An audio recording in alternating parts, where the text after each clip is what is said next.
What up, Ring Crew Army, and welcome back to a brand new episode of the Square Circle Podcast.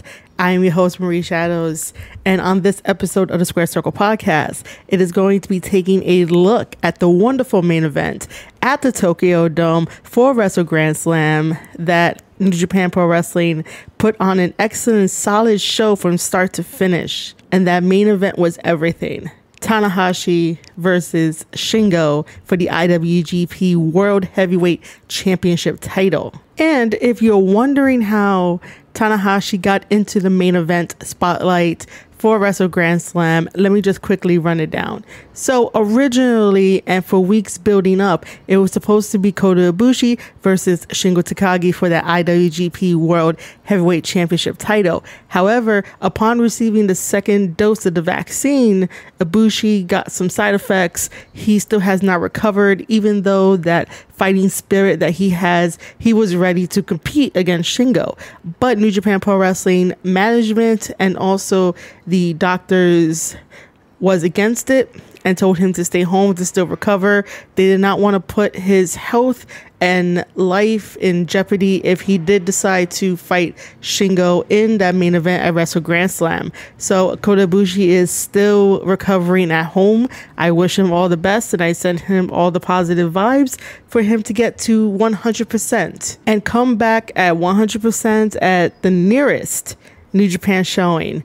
We're still doing Summer Struggle, so hopefully he can come back during those events. And so New Japan Pro Wrestling needed a replacement. Before Wrestle Grand Slam that happened on July 25th, the night before, July 24th, it was Tanahashi versus Kenta in the main event in Nagoya, which had a surprising turn of events where Shibata was on commentary. He came out and he kicked Kenta in the head, allowing Tanahashi to pick up the victory over Kenta.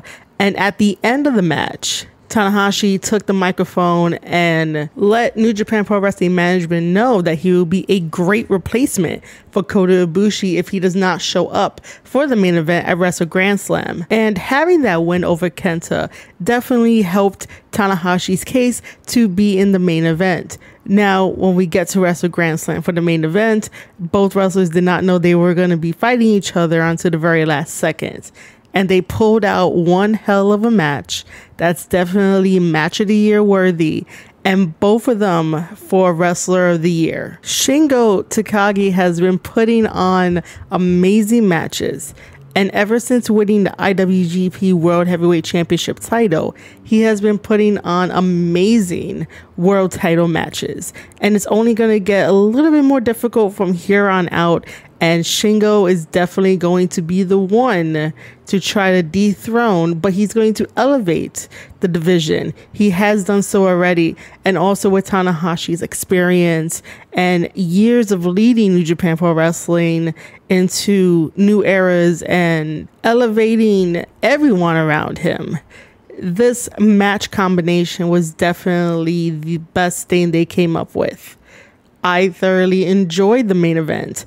I felt that this was the match we all needed while we're still going through this pandemic. That match was definitely the hope in the darkness of us trying to get out. That is the exact match we needed to feel and to experience it while watching New Japan World. If you guys do not have a subscription, it is the best $9.99 that you can ever buy. It's way better than the Peacock Network and the WWE Network. So do yourself a favor and get yourself a New Japan World subscription. There's going to be a lot of surprises happening over the next couple of months between New Japan Pro Wrestling, AEW, Impact. Everyone is going to have a great time in this wrestling boom.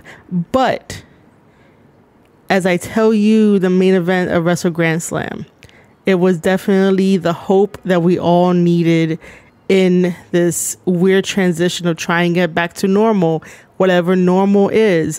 And Tanahashi and Shingo delivered that type of excitement and hope that two professional wrestlers can deliver for a championship title. Wrestle Grand Slam was held in the Tokyo Dome. The Tokyo Dome is usually reserved for Wrestle Kingdom events, and Wrestle Kingdom is definitely the WrestleMania to New Japan Pro Wrestling.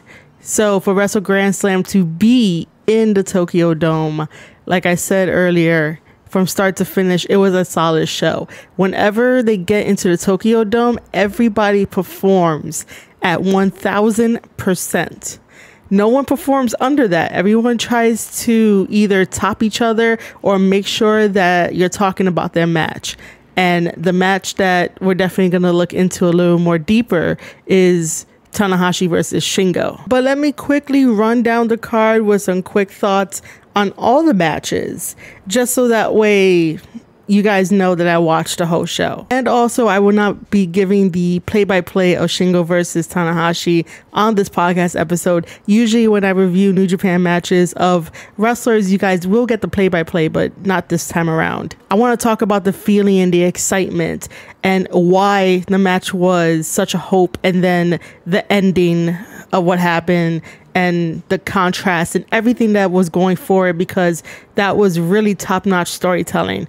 But let me run down the card pretty quick. Wrestle Grand Slam opens up with the King of Pro Wrestling 2021 match. Yano has been holding on to a trophy that declares him the King of Pro Wrestling. And there has been one man that has been wanting to get this title, this trophy, off of Yano, which is Chase Owens. Chase, along with other entrants, there were a total of 22 entries, competed in this match, and the stipulation of this match was handcuffs. If you guys are not following me on Twitter, you guys should. I provide some entertainment and some funny memes and some funny jokes at Marie_Shadows. Make sure you're following me over on Twitter, where I had reposted New Japan Pro Wrestling when they came out with the poll of either blindfolds or handcuffs. And I basically retweeted and said, tell me wrestling is kinky without telling me wrestling is kinky. Because I knew that everybody was going to vote for handcuffs being in this match. It's a Yano match. It's out there. It's funny and stupid and somewhat creative if we really want to give it some credit. And it was a handcuff match. So the only ways that you could be eliminated is by pinfall, thrown over the top rope, or being handcuffed to either the ring or the ringside.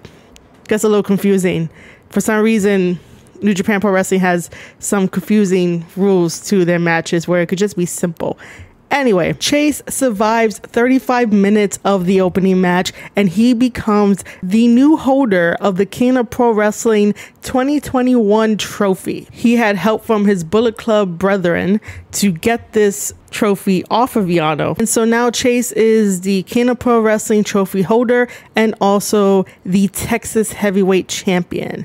And I really hope in the upcoming months of the rest of the year, New Japan Pro Wrestling books him for an actual championship title match. Bullet Club needs championship titles and not trophies. The first match that kicked off Wrestle Grand Slam, because the King of Pro Wrestling little mini tournament was the pre-show. So the first match that kicked it off was the IWGP Junior Heavyweight Tag Team Championship match. El Phantasmo and Taiji are the champions, and they defended their titles against Rocky Romero and Taguchi. They make up the Mega Coaches. This was an amazing opener to start Wrestle Grand Slam.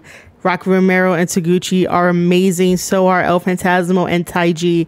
And towards the end of the match, Taguchi finally gets El Phantasmo's boot off. Because for years, El Phantasmo has been using the sudden death, which is a super kick. And that is the most powerful super kick in the universe of professional wrestling, and knocks out his opponent. And that's why he's always getting the 1, 2, 3, always winning his matches, and always bringing gold home to Bullet Club where it belongs. So everyone has been telling El Phantasmo that he has a loaded boot. El Phantasmo was like, no, I've been kicking trees for years in Canada.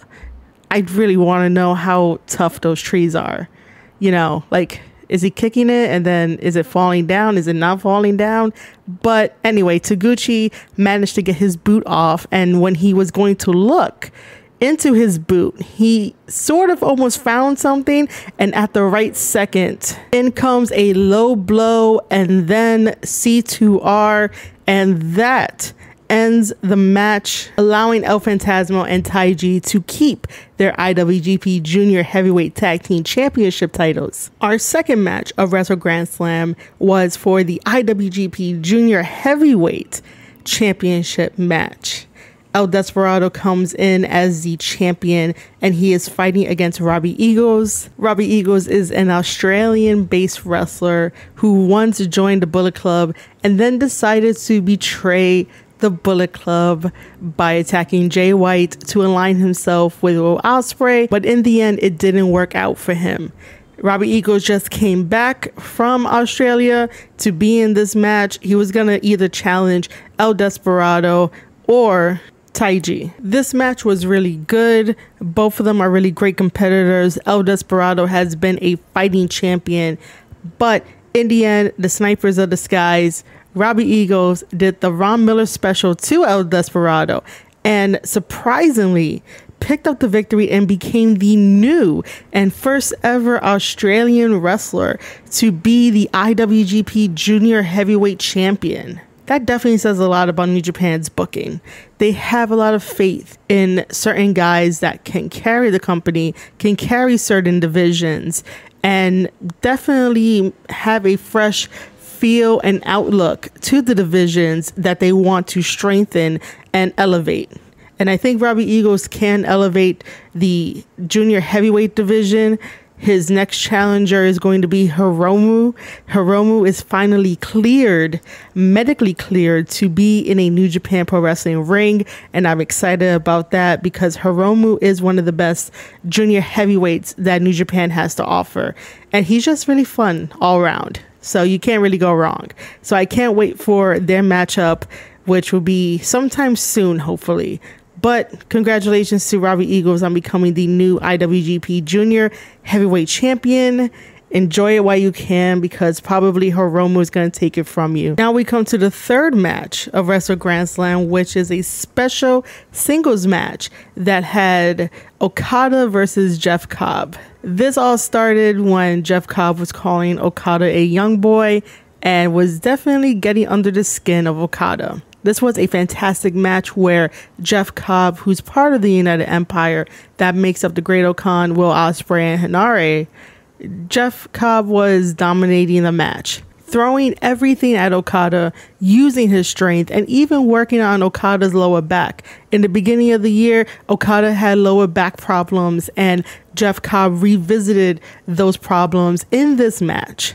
So it was an exciting match. I was cheering for Jeff Cobb to get the victory, not because I don't like Okada. Okada's great. He's one of the greats and definitely legendary, putting on 5 to 7 star matches with Kenny Omega. However, in my opinion, Jeff Cobb, along with the United Empire, needs some wins under their belt, needs some gold under their belt to keep the momentum going, even though Will Ospreay is currently recovering from injury. And I think that they're not forgotten. There are a lot of fans that like the United Empire, and I've seen it on Twitter, and it's amazing how many fans that they have. They are great as a unit. I just think that to keep the narrative alive of the whole team being on a whole nother level because they are a unit can definitely add to fresh storylines, can definitely add to fresh members or single members being in different divisions. So imagine this. Imagine if we lived in a perfect world where there was no restrictions to fantasy booking or even storytelling, and we have Jeff Cobb and the Great Okan teaming up again because they once teamed up during World Tag League, but them teaming up again and going after the champions of Zack Sabre Jr. and Tai Chi. Spoiler alert, I'm so sorry, but you guys probably already watched Wrestle Grand Slam. Imagine if they went after Zack Sabre Jr. and Tai Chi for those IWGP Heavyweight Tag Team Championships. That would be amazing because it's something fresh and new. Even though Zack Sabre Jr. and Tai Chi are getting new opponents to face them for those tag team championships, I do not want to see another Gorillas of Destiny versus Zack Sabre Jr. and Tai Chi. I don't want to see that. I want to see Jeff Cobb and the Great Khan taking on Zack Sabre Jr. and Tai Chi. And again, if you're following me on Twitter, I even mentioned to give Tsuji and Yuya a shot at the tag team championships, to have fresh storylines, fresh opponents, something that you really don't see a lot, a different style of booking New Japan Pro Wrestling. Because again, even though I have this podcast and you might think that I'm a fan of the business, while I am, I also am a dreamer of dream matches. And I do love dream matches, and I do love when stories make sense. Right now, United Empire can definitely take over New Japan by storm because Bullet Club does not have a secure holding of their presence in New Japan at the moment, even though it seems like Evil might be leading the charge, and I'll get to that a little bit later in the podcast. But just think about it. Will Ospreay is at home in the UK recovering from the injury, and then he can trust in his guys to make waves, to make moves, to carry the name United Empire when he's not there. Everyone will be self-sufficient. And that's what I like about a team, and I think that's the difference between Bullet Club and United Empire. And I've said this before, if you go back into the backlogs, there's a difference between United Empire and Bullet Club. Bullet Club is all about family. They got your back and you could do your own thing, but they will always be there to bail you out, to help you out. United Empire is one big unit, and they all are individuals, but they could get the job done without help. That's the only difference. The other difference too is that they are very self-sufficient. So I would really love if New Japan Pro Wrestling books Jeff Cobb and the Great Khan to get the tag team titles, while they book Hinare to get maybe the Never Openweight Championship title or just something. I miss that dude. I miss watching Hinare wrestle, and New Japan Pro Wrestling needs to book him. Cool. All right, back to the Jeff Cobb versus Okada match. The match flatlined for me when Okada won over Jeff Cobb. That's right. Okada picks up the victory over Jeff Cobb. I really think that was a bullshit of a win. I understand why it happened looking back at it, but when I first watched the match, it was really a bullshit win. Jeff Cobb had all the advantage in the world, was using his strength to take down Okada, but for Okada to get a simple roll-up. Guys, I think I mentioned this before in my podcast episodes, that roll-ups and drop toe holds and the tiniest little things of moves are definitely dangerous, and you have to really expect it, but sometimes don't really expect it. Like, I really wasn't expecting Okada to pull out a roll-up on Jeff Cobb, but what that affirms to me was that if Jeff Cobb hit another powerful move on Okada, especially the Tour of the Islands, because we've seen how many times he beat Bushi with it, he would have picked up the victory against Okada. I believe that his strategy going into this match was to avoid the Rainmaker, and he definitely did avoid the Rainmaker, and eventually a roll-up got him, which again, to me, it's a bullshit win. But for the sake of story, young boy Okada lived to tell another tale. Or did he? At Kirken Hall, Jeff Cobb showed up. Jeff Cobb did the Tour of the Islands on Okada and reminded Okada why Jeff Cobb is one of the strongest in the United Empire and someone not to be messed with. But I honestly think Jeff Cobb should have won that match. A roll-up out of nowhere after having a wonderful battle was just a deflated moment of me watching the match. The next match at Wrestle Grand Slam, which I already spoiled for you guys, was the IWGP Heavyweight Tag Team Championship match. The champions, Sanada and Naito, come in and they face Zack Sabre Jr. and Taichi. The whole highlight of this feud is them going back and forth and being playful while also being serious to want a rematch, meaning Zack Sabre Jr. and Taichi. They lost it to Sanada and Naito in a very surprising fashion, to which Zack Sabre Jr. and Taichi got their rematch because they asked Sanada rather than Naito. And at the Tokyo Dome here in Wrestle Grand Slam, this match was amazing back and forth. Zack Sabre Jr. is one of the best technical wrestlers in professional wrestling, in the universe of professional wrestling.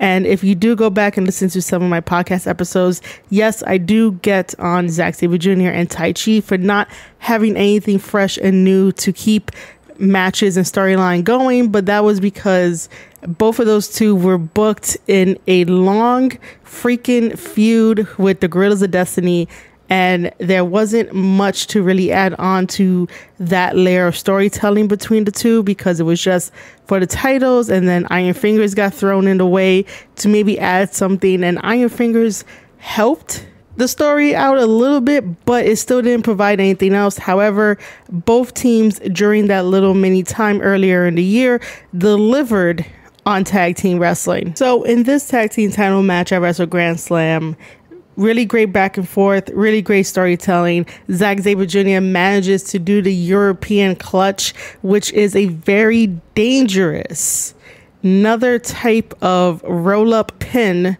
that got Naito for the 1-2-3, and they became the new IWGP Heavyweight Tag Team Champions. Now we've come to the main event at the Tokyo Dome for Wrestle Grand Slam. Hiroshi Tanahashi taking on Shingo Takagi for the IWGP World Heavyweight Championship title. This match was definitely the hope that we needed currently, and without a doubt, Tanahashi did not fail any fans, and Tanahashi did not fail for himself. The backstage comments that Tanahashi gave was basically he thinks that he failed, he feels that he failed, but honestly, when you wrestle at such a high caliber and you're drawing energy from the fans and you can't let them down and do it, and you want to do it for the good of the company as a whole, you didn't fail. Not at all. The performance that Tanahashi gave in this match was definitely the reason why he's called the ace, and why he's always called upon and relied upon whenever New Japan needs someone to step up. So technically, if we want to compare him, let's compare him to a John Cena, to a Hulk Hogan in professional wrestling, where the business is relied on their shoulders and the companies that they work for know they could get the job done for company needs. Shingo is also at that caliber too. He has proven time and time again why he is one of the best in New Japan Pro Wrestling, and why he decided to go there to showcase his skills and to fight the very best of the best. And Tanahashi is one of those that are best of the best in professional wrestling in New Japan Pro Wrestling. And so with Shingo being champion, of course, he's going to take on all challengers. And this might be the one time where it felt extremely right. The chemistry was on point. And then to have Tsuji in the corner of Tanahashi. Tanahashi has been like a mentor to Tsuji. Tsuji looks up to Tanahashi. And Tsuji's support throughout the whole entire match, the 37-minute match, was so infectious that I was even starting to root for Tanahashi to win the championship title. Imagine if Tanahashi took the belt off of Shingo. Maybe Tanahashi could have broken the curse. There always seems to be this curse around New Japan Pro Wrestling when it comes to the championship title and their champions. Kota Ibushi has definitely had a bad string of luck ever since becoming the first ever new IWGP World Heavyweight Champion, ever since wanting to unify it back in January, which was a stupid idea. Still a stupid idea. And I wonder if Kota Ibushi regrets it, because this string of bad luck shouldn't really be happening to their champions. And then Will Ospreay takes the belt off of Kota Ibushi. Ospreay is still working through his nagging injuries when he becomes champion. And then when he faces Shingo for that IWGP World Heavyweight Championship title, not only does he retain the title, but he also has to relinquish it because the injuries go a little too far. And thus, we don't want anything bad to happen to Ospreay, and we want him to recover at 100%. And so now here we are. Shingo Takagi is taking on Tanahashi.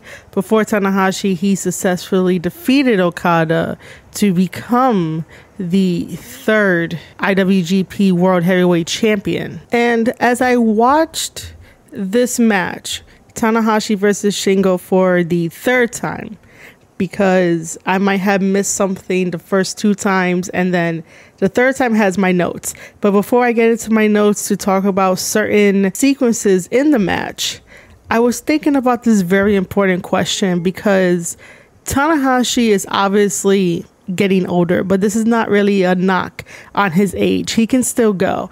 But I've noticed that he's starting to do little heelish things inside the ring in order to win. And these are not your typical heelish stuff where they grab the rope, where they disobey the referee, where they use the referee to their advantage. No, it's things that he does in his moveset, even adding new moves and being inspired by Shibata in order to try to take out Shingo Takagi. Basically, doing moves you normally don't see him do, and hurting his opponent or trying to hurt his opponent. And again, guys, if you're not following me on Twitter, go ahead and do so, because I asked a very important question.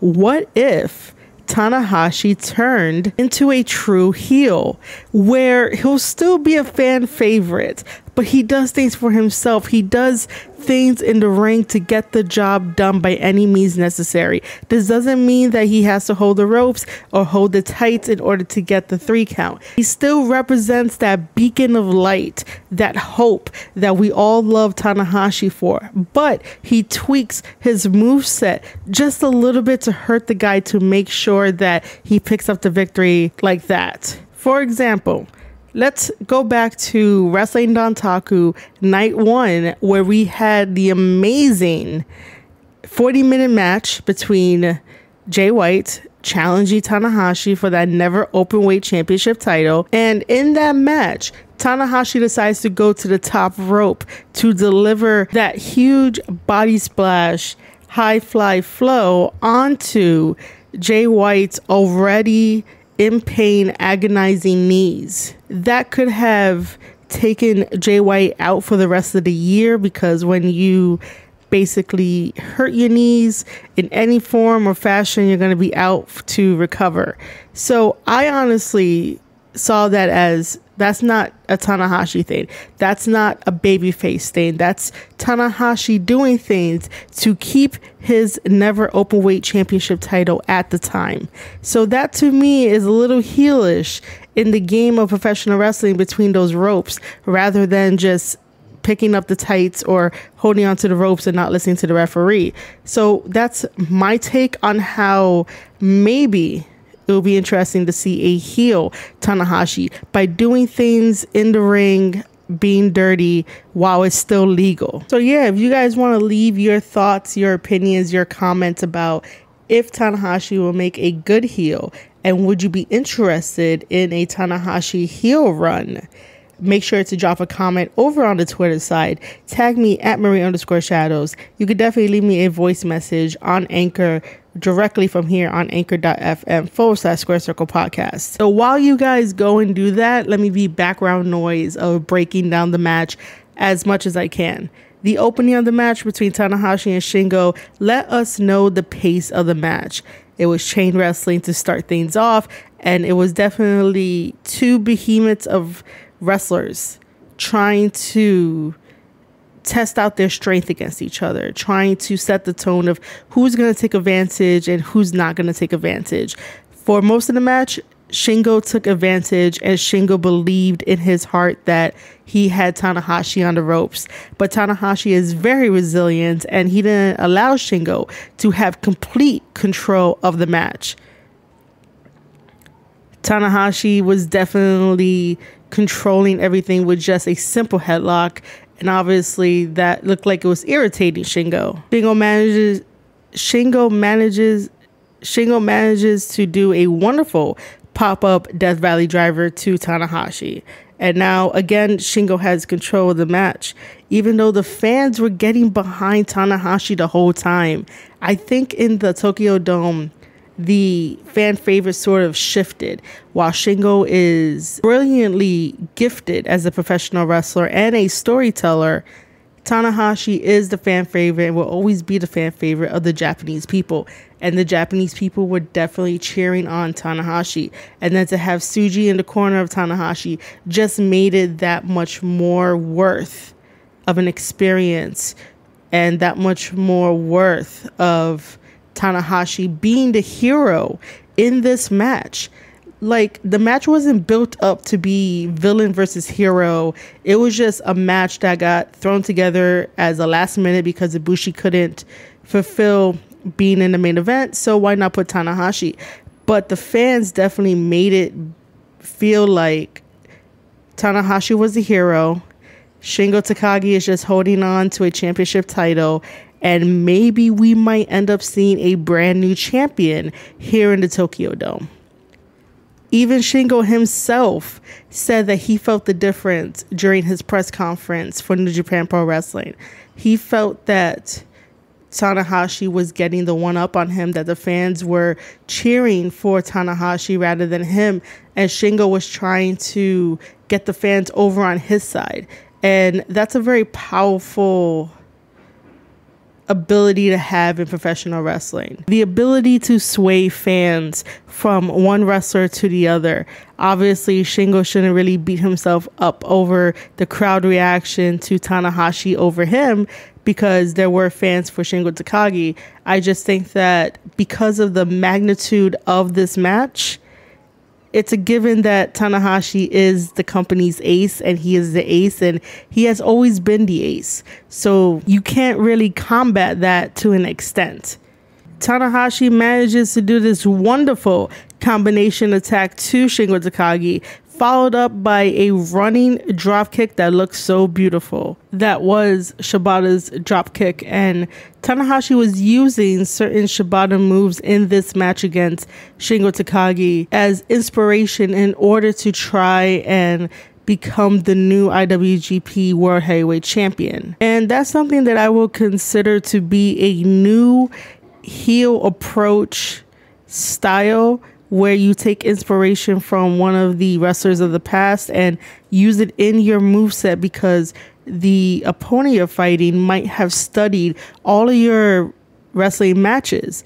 But then when you and that person are in that ring for the very first time and you pull out moves from your inspiration, you're going to catch them off guard. And that's the one thing in wrestling that gives you the advantage. When your opponent's guard is down, it is your time to strike. You better strike for that jugular to get the 1, 2, 3. So I would use stuff like that to try to turn Tanahashi heel. He'll still probably have maybe some of the same morals, but at the same time, he would definitely pull out some new things. And those will feel like a big deal, like he wants to get the job done by any means necessary. And by doing that, you sort of abandon your regular moveset and you come full force with something new here and there. It might not be the greatest idea, but it could probably work and someone could pull it off. If Tanahashi can make me feel hope in this match, he could definitely make me feel sorrow and darkness and anything else he wants to do. That's why I'm pushing so hard for maybe if we get a Tanahashi heel turn. Tanahashi manages to put Shingo into the Texas Cloverleaf. I love this spot here only because of the tenacity and the never give up that Tanahashi had over Shingo. Shingo definitely used his leg strength to get Tanahashi off of him, and maybe Tanahashi will lose his grip and the move will fall apart, so that way Shingo doesn't have to get to the ropes to cause a rope break. That wasn't the case. Tanahashi dig deep down inside and reapplied the Texas Cloverleaf a little bit more powerful than before. And I thought that was great storytelling right there. Again, Tanahashi with his never give up, never tired statement, going after a wonderful champion and letting him know that you're dealing with a top caliber wrestler. And it's a subtle storytelling that gets me excited for professional wrestling. Shingo does get to the bottom rope and causes a rope break. From there, Shingo does a move out of desperation. Both guys are on the outside. Shingo manages to catch Tanahashi in midair and put him over the barricade. While Tanahashi is hanging on the barricade, Shingo Takagi decides to do the GTR move on him, drilling him down on the outside. When both of them get back into the ring, Tanahashi does a wonderful counter to Shingo's Last of the Dragon. Tanahashi manages to do a sling blade to stop that maneuver. Then this was the combination that took everyone's breath away, including my own. I was not expecting Tanahashi to do Ibushi's finisher, the Kamagori, to Shingo Takagi. So Tana does the Kamagori, goes up, hits high fly flow, and covers Shingo.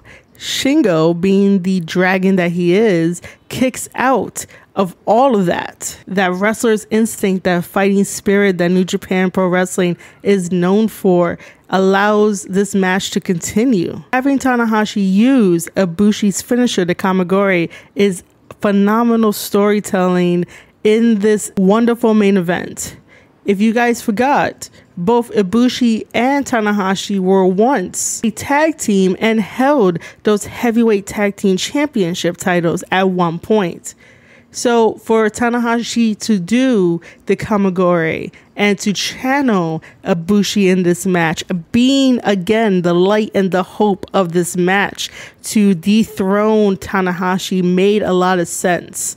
Everything that Tanahashi was throwing at Shingo was a lot of the light aspect, the hope aspect, the never give up side of Tanahashi, and the whatever he's going to do, take advantage of the situation. At that moment, I consider Tanahashi the god of pro wrestling. He was wrestling on a god tier against Shingo, not giving Shingo a moment's rest.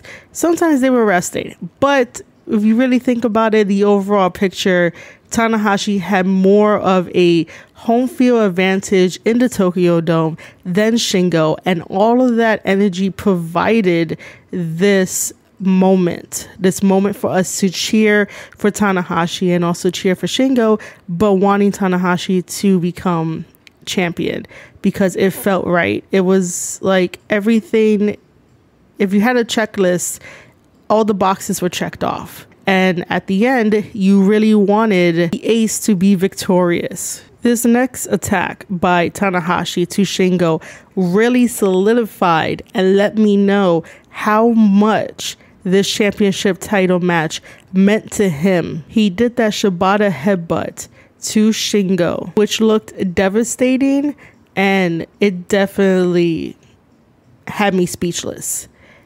And then we get two dragon suplexes, and the second one, Tanahashi manages to do a bridge for it. However, Shingo kicks out. The dragon is not dead yet, and the dragon won't be dead for a while, because both Shingo and Tanahashi managed to fight on top of the ropes, and Shingo gets the advantage and does a second rope Last of the Dragon to Tanahashi. Tanahashi manages to kick out of that until Shingo decides to do one more Last of the Dragon, and that puts away Tanahashi. Tanahashi does not become our new champion. Shingo Takagi wins and retains the IWGP World Heavyweight Championship title in a match of the year contender with wrestlers of the year contenders. It was a beautiful, well done match. And then everything becomes evil. That's right. At the end of a wonderful main event, Shingo Takagi's next opponent will be Evil from the Bullet Club. Evil already had a video package prepared for the champion, whoever it may have been, and challenged them for the IWGP World Heavyweight Championship title. And so, lights go out, lights appear back on, and Evil is behind Shingo Takagi. Shingo has this look of surprise and maybe a little bit of dread in there. And then when he turns around, Evil does his finisher. Everything is Evil and stands above Shingo Takagi, holding that IWGP World Heavyweight Championship title. I'm excited for the next phase of Shingo Takagi's next opponent, next story, and the championship title all in one, because Evil represents darkness.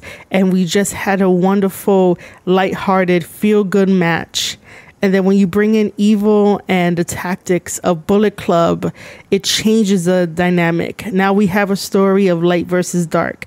Now we have a story of a fiery dragon that will shield that IWGP World Heavyweight Championship title with tons of victories. Wow, if it falls into the darkness, if it falls into Evil's hands, you best believe that Evil will not be that much of a fighting champion, and that everyone else will be the pawns in his game, and you have to eliminate the pawns in order to get to the secondary king.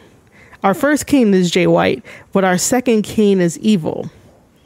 And I did say in a previous podcast episode that I found it weird in the beginning of the year, the interesting dynamic that Jay White and Evil have.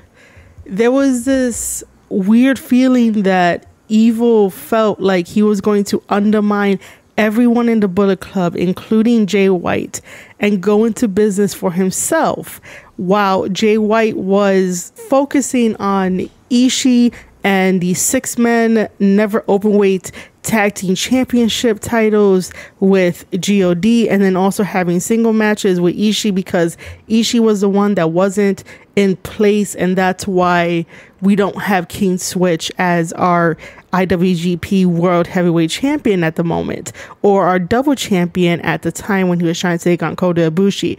So I'm still curious if we're going to be following that storyline that I picked up. Is Evil going to undermine Bullet Club now that Jay White, God are here in the States and not in Japan, to make sure that Evil and the rest of everyone else falls in line? I know in the beginning of Jay White's reign as frontman for Bullet Club that he thinks that it's very stupid to tell people what to do, and that's where that individual thought and that individual personality comes into play with Bullet Club, as Jay White being the frontman. But if things need to be corrected, you best believe Jay White and or Tama Tonga will definitely correct those that misbehave in the Bullet Club, if you get where I'm going with this.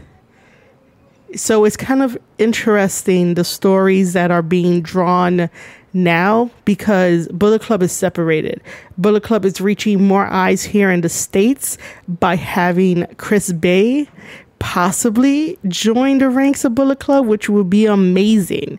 It will be amazing once it's officially announced and it officially happens. I'm excited for Chris Bay to be in the Bullet Club. I'm excited for Chris Bay to interact with the other members of Bullet Club when he gets a chance to tour over in New Japan. And I'm also very interested in all the stories that are taking place with this amazing open partnership that we have across the companies.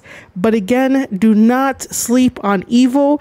Do not sleep on his storyline with him and Dick Togo trying to take over New Japan Pro Wrestling on behalf of Bullet Club, because I bet you something is going to go down and is going to be a huge payoff. If it didn't happen in the beginning of the year when we had that amazing chemistry between Evil and Jay White, it's eventually probably going to happen maybe at the end of this year or at the beginning of next year, depending on how things go. I live for stories like this because I know that these guys can tell amazing stories and keep me hooked from beginning to end. All right, guys, I hope you enjoy my full analysis of Wrestle Grand Slam, even though it was just supposed to be the main event. But I felt like if I didn't talk about the previous matches, it would just be lackluster. If you enjoy what I do, here is how you can support me. Head over to Twitter at Marie_Shadows. Make sure you're following me there for any updates, any laughs, anything new that comes out on the Square Circle podcast and the Ring Crew vlog, which is me vlogging about the wrestling scene. This podcast episode will be available on anchor.fm/Square Circle podcast. If you listen to Spotify podcasts and Apple podcasts, it will be there too. Just search up Square Circle podcast. Head over to YouTube. It will be a video up on there too. And then if you want to take it a step further, make sure to visit the website www.ravagelands.com to sign up for the newsletter and look at my wrestling writings, my vlogs, my audio, anything to get you excited about professional wrestling as much as it gets me excited. There's a lot of new ventures for me coming up in the year. You guys will all know about it. So make sure you sign up for that newsletter directly at ravagelands.com. You have been listening to an episode of the Square Circle podcast. I am your host, Marie Shadows, and I'll see you guys on the next one.